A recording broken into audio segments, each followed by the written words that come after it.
quantique nous renseigne sur les lois du monde à toute petite échelle. Et en particulier, elle peut nous expliquer ce qu'est un métal à toute petite échelle, à l'échelle de ses atomes par exemple. Alors un métal, c'est composé d'atomes, des atomes régulièrement disposés les uns à côté des autres. Ils forment, vous voyez, une sorte de succession de motifs très régulièrement empilés.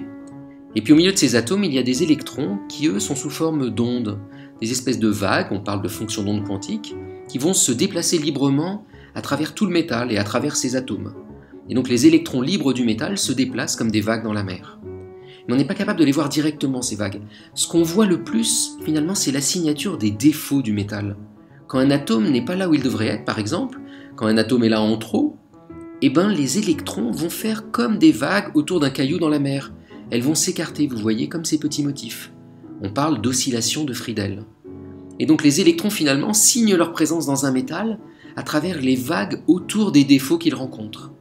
Et c'est ces vagues qui vont parfois interférer, qui vont parfois se superposer, qu'on va pouvoir voir. Alors pour les voir, on ne peut pas regarder directement un métal, on utilise un outil de mesure, un peu comme si on branchait une lampe sur le métal et qu'on l'éclairait de l'intérieur. Alors on n'utilise pas des lampes, on utilise des microscopes à effet tunnel, ou on utilise la résonance magnétique nucléaire, des techniques très sophistiquées de laboratoire qui vont nous permettre de révéler ces vagues, de les voir comme si on était capable de les éclairer.